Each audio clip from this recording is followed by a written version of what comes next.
शिंग रंगवलेल्या या अशा बैलजोड्या, आकर्षकरित्या सजवलेल्या बैलगाड्या, त्यावर मराठमोळ्या वेशात बसलेले रांगडे गाडीवान आणि त्यांची ढोल ताशांच्या गजरात निघालेली मिरवणूक.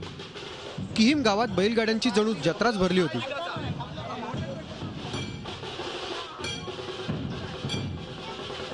किहीम आणि मांडवा लायसन्स क्लबने आयोजित केलेल्या फेस्टिवलच्या निमित्तानं डौलदार बैलजोडी, रुबाबदार गाडीवान अशा आगळ्या वेगळ्या स्पर्धेचं आयोजन केलं होतं. आणि पहिल्यांदाच होत असलेल्या या स्पर्धेत हौशी गाडीवानांनीही चांगलाच सहभाग नोंदवला.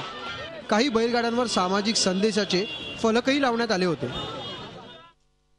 धावत्या स्पर्धेला बंदी असल्यामुळे आम्ही ही अशी अनोखी स्पर्धा घेतली की त्या ठिकाणी बैल सजवून आणि त्या बैलगाडीमध्ये बसणारा जो गाडीवान आहे तो देखील सजवलेला असावा आणि सामाजिक संदेश त्या लोकांना त्या माध्यमातून त्यांनी द्यावा. अलिबाग तालुक्याला बैलगाडी शर्यतीची मोठी परंपरा आहे. या स्पर्धा म्हणजे इथल्या शेतकऱ्यांसाठी पर्वणीच असते.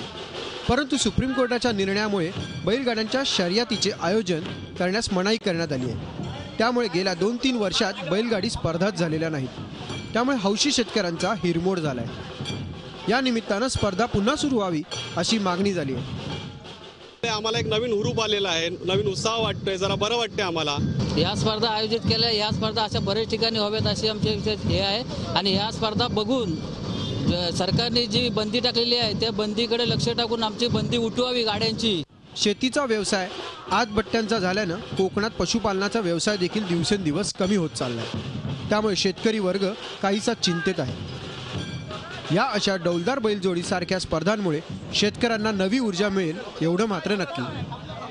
शेतीचा व्यवसाय आजबट्ट्याचा झाल्यामुळे कोकणात पशुपालनाचा व्यवसाय दिवसेंदिवस कमी होत चालला आहे. त्यातच सर्वोच्च न्यायालयाने बैलगाड्यांच्या शर्यतींवर बंदी आणली, त्यामुळे शेतकऱ्यांचा पुरता हिरमोड झाला होता. मात्र आता लायन्स क्लब सारख्या संस्थांनी बैलगाड्यांची ही आगळीवेगळी स्पर्धा आयोजित केल्यामुळे शेतकऱ्यांना एक नवी ऊर्जा मिळणार आहे एवढं मात्र नक्की. प्रफुल्ल पवार, झी मीडिया, रायगड.